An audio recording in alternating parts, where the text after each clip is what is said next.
You don't want me to, that's why I do it. Presented by X Insurance.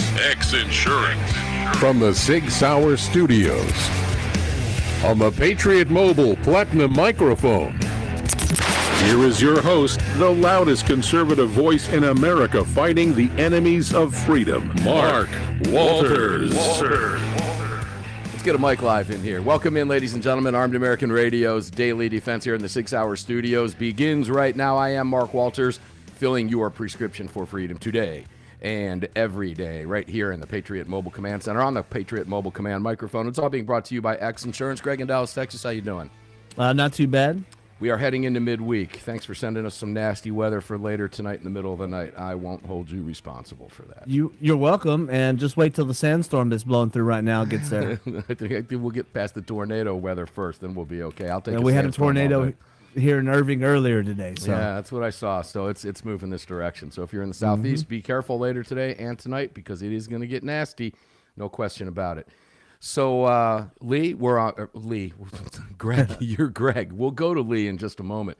Yeah, but Greg, we're live on all platforms today. If you would be kind enough to tell people where to watch and enjoy the program and listen to the show and all that fun stuff and participate in the chat, then we'll get started with our guest, Lee the Gunwriter Williams, today. Sure, if you want to watch the show, just search for Armed American Radio with Mark Walters on Rumble, YouTube, and Fascist Book. Over at X, it's at AAR Mark. If you want to join our live chat, all you have to do is head on over to your app store, grab the Telegram messaging app, create your profile, and search for Armed American Radio Conversations. Yeah, and that'll do it. Let's go to our guest, Lee, the Gunwriter Williams. How you doing, my brother Lee? Always a pleasure to have you here. I'm doing great, man. How the hell are you? I'm doing good. I'm getting by. I hope you are too. So, first off, you and I are going to talk about that arrogant Democrat letter to Bondi, and tonight's going to be the funniest thing I've seen. I mean, that's a week's worth of shows, isn't it? We could rip that apart for 5 days on the air. But tonight we've got Trump talking. So Carolyn Leavitt is sending out warnings to the Democrats on treating Trump with respect tonight. They ought to be standing up and cheering. You've got every Democrat in the Senate chamber voted against protecting women, against men in their sports. It's just remarkable what's happening. There's no doubt in my mind, I think the Second Amendment will come up. I can't wait to see this, and I can't wait to see the reactions from the Democrats. We'll talk about that in the letter because they've already telegraphed for us how they feel about our Second Amendment rights time after time after time. They pretty much just laid it out in that letter. We'll go there in just a few moments, ladies and gentlemen. But I'd like to get your thoughts on all of that first, what you think you're going to see today, and then we'll talk a little bit about, I want to give some quotes, and I don't want to tell people who said them, but it's some great stuff on the two pieces that you've just dropped over at Second Amendment Foundation and Armed American News. Take it away. What do you think we're going to hear tonight? I think tonight's going to be a joke. I think it's going to be Trump up there and trying to get the word out about what he's done in a month. I mean, a month and a week? Yeah. It's amazing. He did more than in a month and a week than Biden did in 4 years. And I think they're going to have noisemakers. They're going to yell. They're going to scream. I think it's going to be a complete embarrassment. So you mean it's going to be a crap show? Yeah. What else do they have to do? FCC mildly, What right? else? Yeah. What else do they have to say? I heard something on them getting an ad ready, and they were all bleeped at some point. They all said the same naughty word. I'm sure they're all reading off a written script. But, I mean, come on, man. We don't elect anyone and send them to D.C. and pay them $118,000 a year to act like that. Or to get rich on our dime. Yeah, no kidding. And they do. And Musk was talking about that. So they're all terrified. They're all running scared. They're scared. They're a little scaredy cat, and they should be. Every single one of them should be. All right, Lee, I want to go to some of your work, but let me quote I don't want to call this clown a world leader. I guess I'll call him a leader, former leader. But here's two quotes, and then I'll let you take it away. I appeal to the public to disarm the ambitious. Why are clandestine arms being stored at this very minute? Why are arms being hidden at distinct points of the Capitol? Why are arms being smuggled at this moment? I tell you that there are members of certain revolutionary organizations who are smuggling and storing arms. All the arms that were found by the rebel army are stored and locked in barracks where they belong. What are these arms for? Against whom are they going to be used? And then several years later, the state radio warned all citizens must turn in their combat weapons. Civilians must take arms to police stations, soldiers to military headquarters, the national radio stated. Who are we talking about there? Fidel in Cuba and the level of his paranoia. I mean, this came out in a 2-hour speech, which was nothing for him. Yeah, I did 2 stories recently, and both of them take a hard look at Cuba. The latest one was released this morning. Spoke with a hell of a Cuban expert, and he talked about the island's anti-gun laws and how they came to fruition. And, I mean, this guy, you talk about a background, man. He's a bilingual Miami native, PhD, and a master's degree in political science. Wrote 6 books, all of them on Cuba. He writes in English, he writes in Spanish. His CV is massive.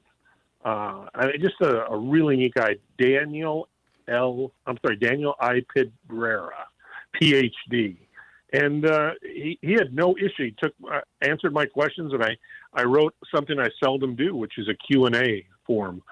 And basically he said, man, I mean, everybody had guns in Cuba before Fidel came in, and they used to have duels with swords and pistols up until the 1940s. Well, which he said was thanks to their Spanish ancestry. It all ended in 59. Didn't Castro use arms? Yeah. To take over the country? He certainly did. Yep, he certainly did. A lot of them came from us. And then he wanted the population disarmed afterwards. Right away. Why? Right away. And they still are doing it. Yeah, no kidding. I mean, it's like the first story I did, they had a major Cuban police bust. They announced that they had found an illegal firearm. And I look at it, and, bro, it's some ancient 22. They called it a 22 shotgun. So I'm looking at a picture an evidence photo. So yeah, along with an air rifle and some other crap. Yeah, ladies and gentlemen, if you go to armedamericannews.com or .org, you'll see a photograph of, quote unquote, the alleged evidence found by Cuban police during last week's raid. This was just last week. And there's a nightstick. It looks like some form of a bayonet. It looks like a pair of binoculars. It looks like a gun cleaning kit, maybe, with 3 or 4 springs. It looks like a 22 and an air rifle. That's it. And some shotgun rounds, but no shotgun to fire them off. No, it's a belt with looks maybe 20, 25 plus shotgun rounds. And it looks like some pellets. And this is the Cubans' idea of an arsenal. But who's going to argue with Cuban state media, right? I mean, they say it. That's what it is because it's Cuban state media. So, well, and their current law is the worst I've seen, bro. I mean, you can't own handguns. No civilian can own a semi-auto. Civilians can't carry firearms for self-defense. Personal firearms must be stored securely. Police may come into your home and inspect them whenever they want. But ammunition is extremely difficult to find. All of this, of course, it doesn't apply to you if you're in the military or in the police department. Then you can get all the guns and ammo you want. Well, they use pie plates to fix 1957 Chevys too. You know, I mean, it's a backward world. But I'm curious, what put Cuba on your radar? I got a call from a friend who let me know about this massive arsenal of weapons that was picked up, and then I was called by. Yeah, I know. That picture we're talking about, what you're talking about? Yeah. And he was laughing, of course, too. And then, of course, I talked to the professor, and I knew I had to do a Q&A with him. Read the Q&A, folks. It's incredibly astounding, and he lays it out there. What do you think they would refer to your guns as if they call this an arsenal? What would they refer to what you have or what I have? Probably enough for Cuba. It would be a military cache, right? I mean, my gosh, it's unbelievable. Ladies and gentlemen, we come back from the break. We're going to stay on Cuba a little bit, then we're going to go to the arrogant Democrats in this letter. I touched briefly on it a little bit yesterday, but we'll go into some greater detail with it with Lee and pick it apart. And it's going to be fascinating. It works really well because Trump will be speaking tonight. So this might go hand in hand. I don't know. We'll see what Trump has to say. Hopefully he brings up the Second Amendment in what will no doubt be Trump's first State of the Union speech tonight. Although technically it isn't. It is. We all know that's really what it's about. It's going to be very similar. And I'm pretty sure we'll hear those words come from Trump's mouth. When we come back from the break, Lee the Gunwriter Williams continues with us. We'll go to Cuba and then arrogant Democrats who hate you and your guns. We'll be right back.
patriotmobile.com/AAR and use the AAR promo code to get free activation today. Welcome back to the show.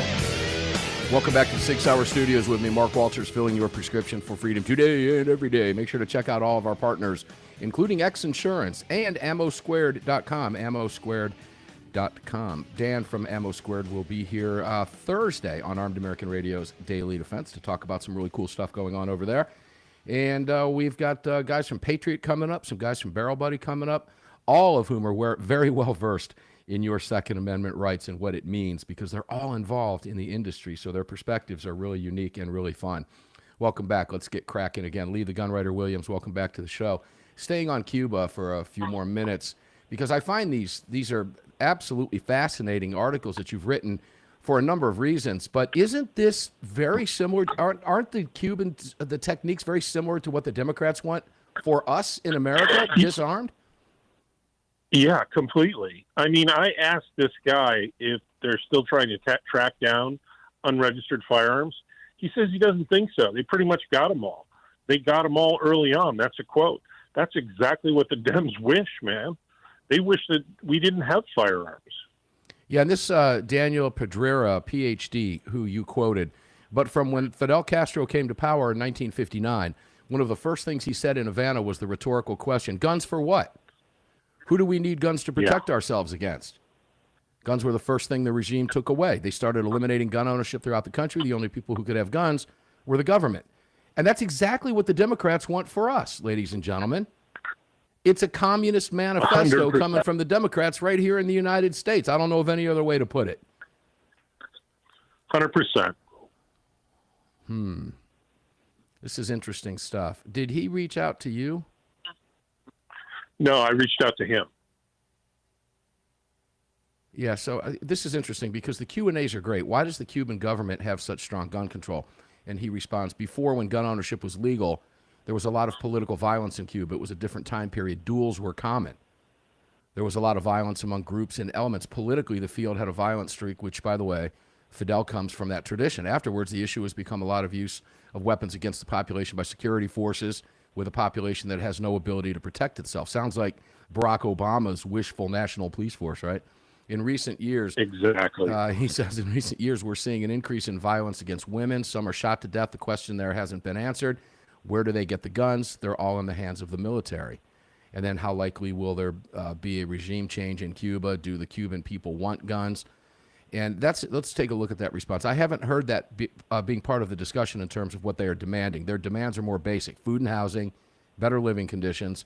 I haven't heard the call for a Second Amendment in Cuba, but that doesn't mean that if they extend the discussion on freedom and liberty more, they won't get to it. So, I mean, do you know, is it becoming more? I mean, they're silenced. It's, let's be real. But are they signaling that they want gun rights back? The Cubans in Florida are signaling they want their relatives to have the right to defend themselves in Cuba. We all know that a communist regime has to go first, but, like he said, it's only a matter of time. There's only one Castro left, Raul, and he's not doing well. I think Cuba could flip pretty soon, and we could actually go down there and not have to worry about getting arrested and lodged in jail for no reason. I think it's 90 minutes from the Keys, bro. What country are they going to look to for economic aid and tourism? It's going to be us. 90 minutes from the Keys is a world away when you're talking about the U.S. and Cuba. It's a world away. And that's, I would love the opportunity. I know a lot of people who have been to the island. I've never gone. I've had a chance to go and have turned it down on 2 occasions. I mean, just to go on a cigar smoking thing would be fun to do in Cuba, just because of Cuban cigars. That'd be kind of cool. But having said that, I really don't want my money going there. I completely understand the embargo. I see the arguments on both sides of it. But, as far as I'm concerned, it would be nice because people forget that pre-revolution Cuba was a U.S. playground, basically. Yeah, I mean, the mob controlled it. Well, yeah, you had Hemingway, you had, tons of actors and actresses, and elite, rich, wealthy Americans were down there. It was a playground for America that, it's a beautiful place. I would love to see it. I don't know. I don't know if that'll ever happen in my would lifetime, too. but I think it will, bro. you really think it will? What makes you think that? Yeah. Without guns, it's going to be hard to do. Yeah, I think right now they're looking. They have one Castro remaining, and he's 150 years old. I think it's going to happen pretty soon. They're just going to say, "Hey, screw this communism. Let's go forward and see what we can do." I guarantee it's going to happen. Well, what's interesting as I think about this more as we chat about it, you don't hear Cuba come from Trump's mouth at all. No. And that would, now that I think about it, I wonder why. Because that's one regime in the Western Hemisphere we should get rid of. Right now, today. And now, am I saying invade Cuba? No, that's not what I'm saying. But there could be much political pressure to bear on Cuba. They have found ways around our embargo. They're trading with China. They're trading with the rest of the world. Hell, they trade with Canada. But they're no longer trading with the Soviet Union because the Soviet Union doesn't exist. So they are hurting tremendously financially. Yeah. And the Cuban people are suffering. And I have a lot of friends whose family came from Cuba, who literally one of them, Che Guevara, rode up to his house, his parents' house on horseback. And Dan Agramonte, if you're listening, Dan, I love you, man. We need to catch up. Haven't talked to you in a while. But Dan's family, they owned a matchbook factory in Cuba. And Che Guevara rode up on a horse and took it from them, nationalized it right there on the spot, and moved a bunch of other families into this people's property. This is what happens when you don't have the right to defend yourself against these tyrants, ladies and gentlemen. And our founders were very well aware of that. And how many examples could we come up with like that around the world over the course of human history? My gosh, every single tyrannical government ever formed has disarmed its population. It's the first thing they did, so they couldn't fight back. 100%. 100%. Thanks for putting the spotlight on that. I found that fascinating. Ladies and gentlemen, you can read that at armedamericannews.org. He's both pieces up. I would start with the piece he put up yesterday and then advance to the one that he put up today. But it's a great read, and thanks for bringing that to our attention. All right, House Dems. My pleasure. You ready to go into this? This is a joke. I don't even know what else. Yeah, FCC won't let me call it what I want to call it. But I touched on this yesterday. You had, let me see how many signatures are on here. Jamie Raskin and Lucy McBath. Lucy McBath. Her district borders mine. There's She's friends with Stacey Abrams, too. That's pretty much all you need to know. 30. Who took, I think, $2 billion of our money for a nonprofit organization that only had $100 in the bank. Talk about, and Greg was screaming about this the other day, but you talk about wanting to see some prosecutions. Good heavens, get to work, Pam. I know you're busy, but get to work. When we come back from the break, ladies and gentlemen, we're going to dig into this letter to the Honorable Pamela J. Bondi from some Democrats who are just literally tongue-in-cheek, pun intended, up in arms that Donald Trump wants or has required Pamela J. Bondi to review Second Amendment infringements from the previous administration and bring them to his desk. And they just can't stand it. We'll get into the details of it when we come back right after the break.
Firearms are guaranteed for life, trusted worldwide, and designed, engineered, and manufactured right here in America. Daniel Defense, freedom, passion, precision. Yeah, freedom, passion, precision, DanielDefense.com, DanielDefense.com. Get on that email list over there and see some really, really cool stuff that they have over there. Trust me on that. Fun stuff going on at DanielDefense.com every single day. Welcome back, guys, to the SIG Sauer Studios. Mark Walters in front of the Patriot Mobile mic. It's all brought to you by X Insurance. Make sure to check out all of our partners. Remember, I mentioned ammosquared.com. I have a couple thousand rounds over there now, and it just builds up every single day, and it's really fun to watch. I have not taken a distribution of my ammo yet. I figure, why not? Just wait it out and watch that stash grow. When I'm ready, I'll grab it, or some of it. And even if I don't want to, if I want my money back, they'll give me my money back, but I don't see the reason to do that. I'm having fun watching the ammo stash grow. You can do the same thing at ammosquared.com, ammosquared.com. Make sure to check that out. Just to put it in perspective for you, I pay $15 a week, and I've been stacking ammo over there for months, and it's now up to a couple thousand plus rounds, 223, 556, 10, and 9mm. You can do the same thing. Pick whatever caliber you want. You can change out the distribution every single day if you want to. Whenever it's allocated, you make the change right there on a very user-friendly website, ammosquared.com. And don't forget budsgunshop.com, budsgunshop.com. I'll be up there in Sevierville, Tennessee in the very near future. I'll let you know the exact date coming up, probably within days, but it won't be long from now, a couple, 3 weeks at the very most. Make sure to check out budsgunshop.com. Lee the Gunwriter Williams, welcome back in, brother. So let's attack this House Dem letter. And they spend an inordinate amount of time. You can't even, I just mention it and Lee laughs.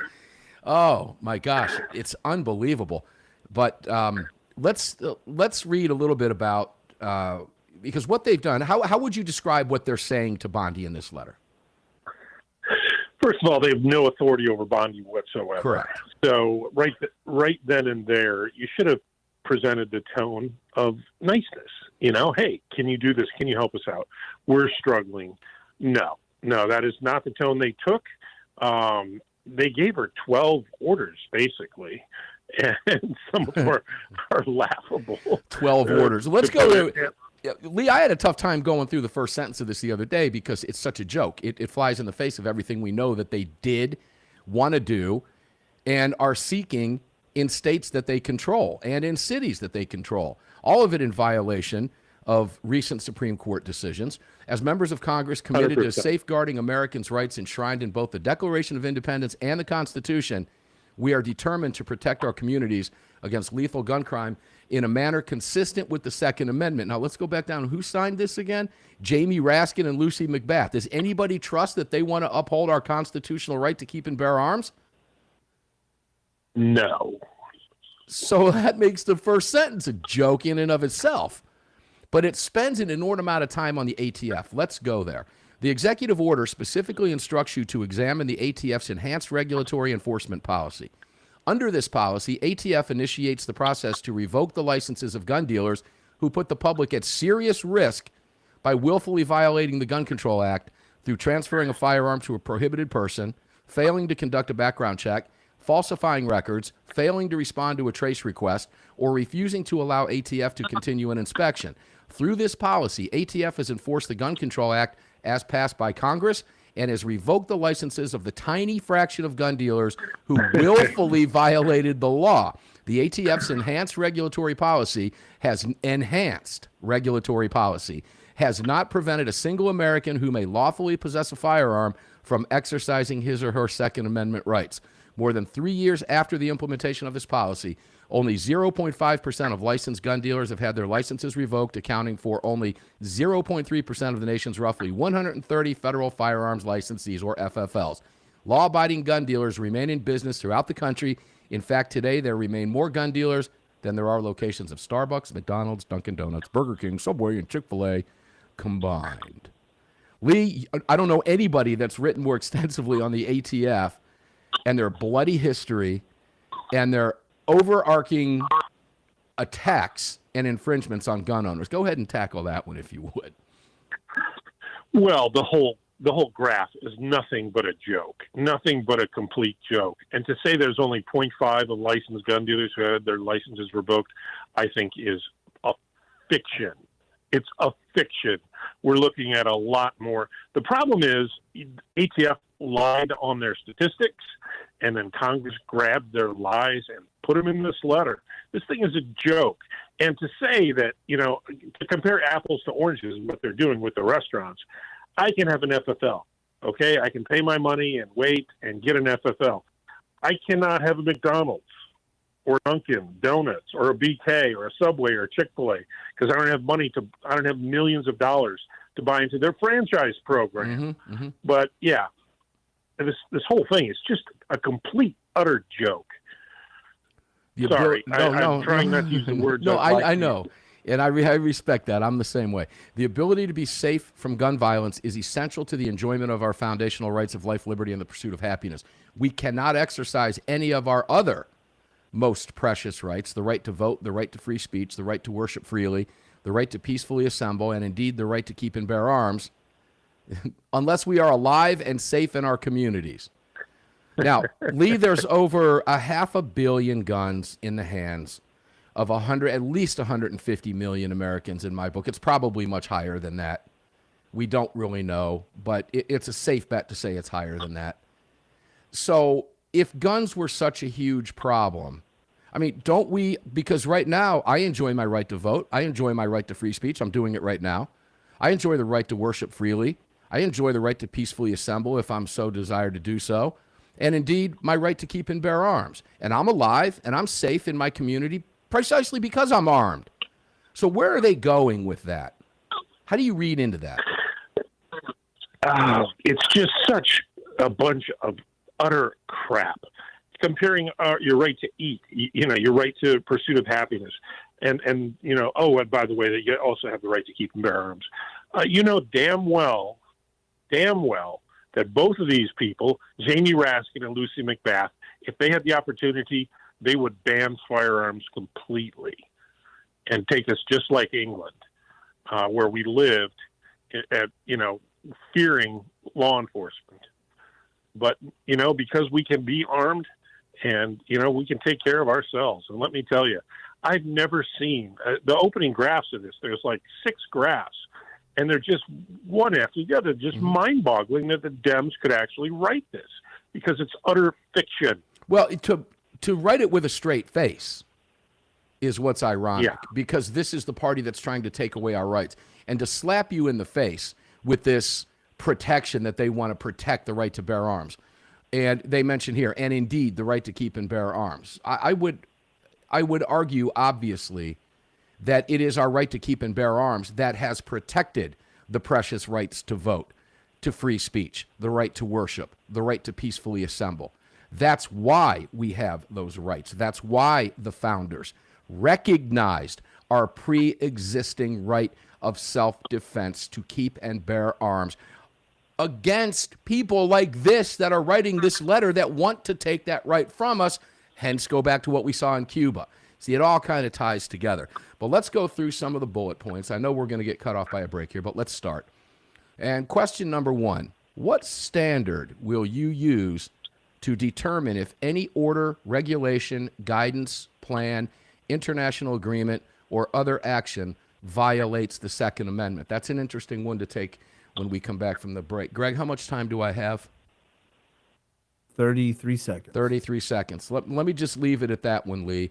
When we come back, here's what we're going to talk with. There are other points. We'll get through as many of them as we possibly can, but I want to start with the first one. What standard will you use to determine if any order, regulation, guidance, plan, international agreement, or other action violates the Second Amendment? And I think the operative word there is, what standard will you use? Oh, I don't know. Maybe the Constitution as a standard? We're going to talk about it with Lee when we come back. But the arrogance here on full display from the Democrats, the very Democrats who would take your guns from you in the blink of an eye if they were given that opportunity. Whew. We'll be back. One more segment to go with Lee the Gunwriter Williams on the arrogance and embarrassment of this letter from the Democrats to Pam Bondi.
This segment of Armed American Radio's Daily Defense is being brought to you by Daniel Defense.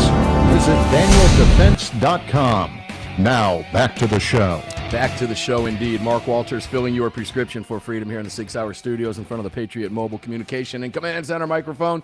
It's all being brought to you by the great X Insurance. Some new product stuff will be out about X here in the near future. Hang tight. We'll tell you all about it when it happens. Welcome back in. Please visit all of our partners at armedamericanradio.com, at armedamericanradio.com. Lee, the Gunwriter Williams, rejoins us. Lee, before we get back to you, Greg, there's a clip, and this is hilarious. So we're going to set this up for you so you know what you're listening to, which will make it funny.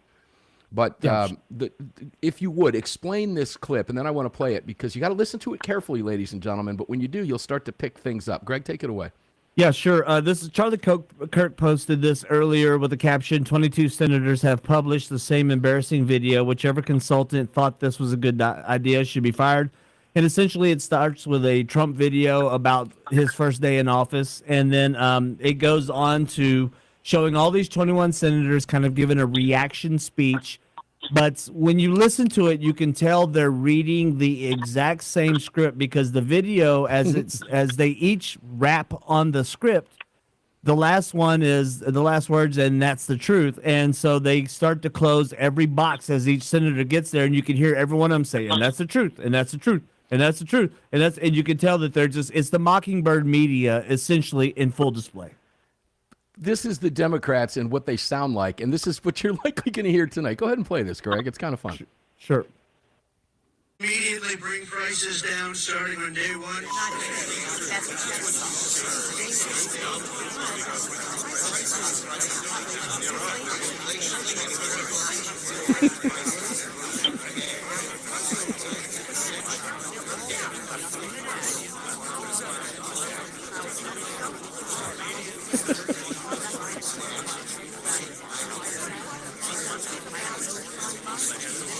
Elon Musk.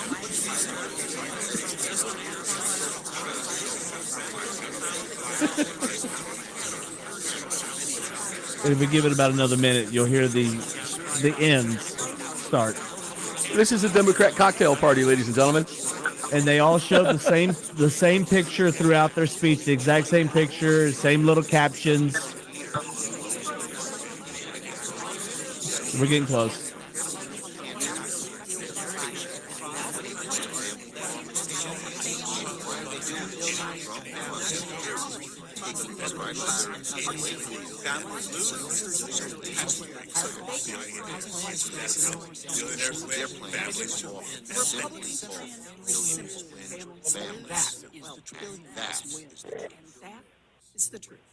Oh, that's a gaggle of Democrats, ladies and gentlemen. Just a taste of what you're going to hear as a response tonight when the Democrats go absolutely haywire. Lee the Gunwriter Williams, welcome back. Sorry, I couldn't resist that. That was hilarious. Kind of just that is hilarious. Just gets out like that must be what a Democrat cocktail party sounds like in D.C. I don't know. All right, let's go back to this arrogant letter. What standard will you use to determine if any order, regulation, guidance plan, international agreement, or other action violates the Second Amendment? Lee. The Second Amendment itself. Is what I would use. Yeah, absolutely. I don't need a regulation. I don't need a guidance plan. I don't need to refer to any international agreement. Second Amendment is pretty succinct. It's pretty well written when you think about it. So, again, what they want to do here is protect our infringements. They're scared because they know that everything they've done to infringe is now on the chopping block. Number two, will you publish your constitutional analysis within 30 days of presenting the plan of action to the president? I don't know if she will. I'm going to guess she will. How will you ensure that your plan of action does not increase the risk of violent crime, including gun deaths? Where's the correlation? I don't get it. I don't understand it. There's a couple in here like that one I just completely cannot fathom whatsoever. That one and the next one, number 4, is just incredible too. How will you ensure, number 4, that your plan of action does not increase suicides by firearms? Let me put it this way. If somebody wants to kill themselves with anything, whether it's sucking on a tailpipe, whether it's jumping off a building, whether it's hanging themselves like Epstein did. He hung himself in prison. We all know that to be true. Whether it's a gun. What difference does it make what Pam Bondi says? If somebody wants to kill themselves with a firearm in America, they're going to do that. That's a tragedy, of course, all the way around. But what does Bondi's response have to do with that? I have no idea at all. I mean, this thing is so outside the realms of what's real and what's not.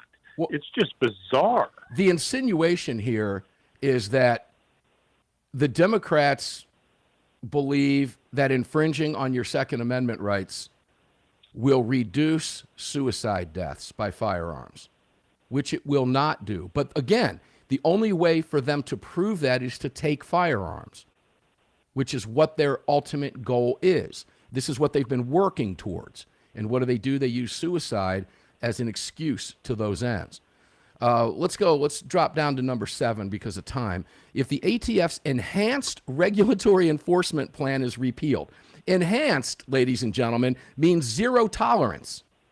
That, Lee, you have written extensively about. If the ATF's, and let's just use what it is, if the ATF's zero tolerance enhanced regulatory enforcement plan is repealed or modified, under what circumstances will the administration allow dealers to keep their licenses and continue to profit from gun sales even after the dealer has willfully transferred a firearm to a prohibited person? That is a violation of federal law already, ladies and gentlemen.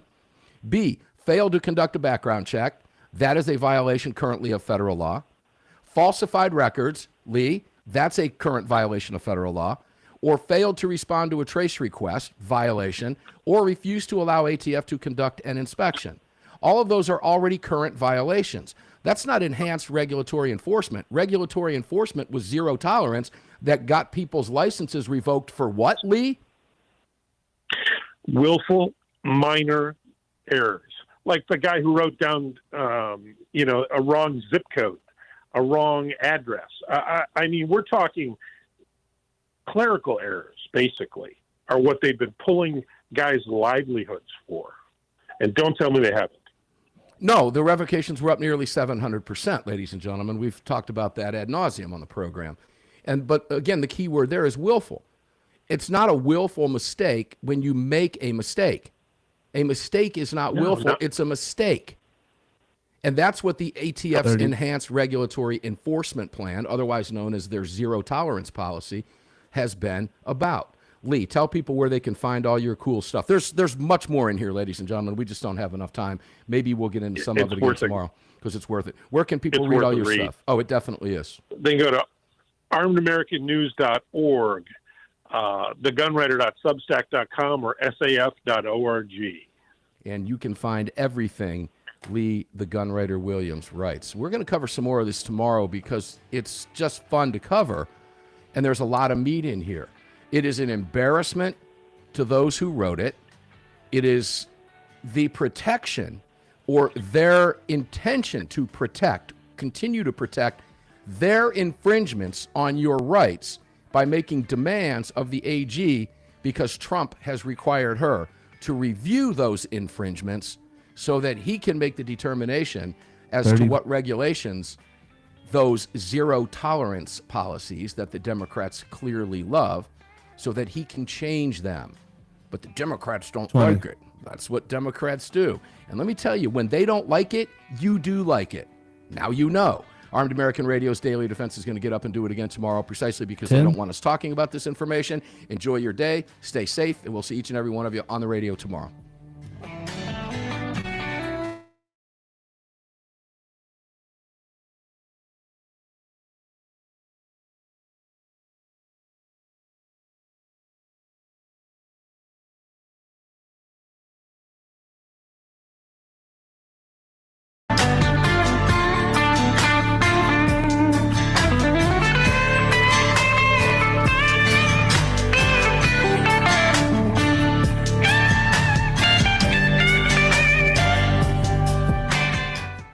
All right, guys, thanks for tuning in today. Obviously, we got the X back up for you on the live stream. That was a problem on their end yesterday, but that's been repaired.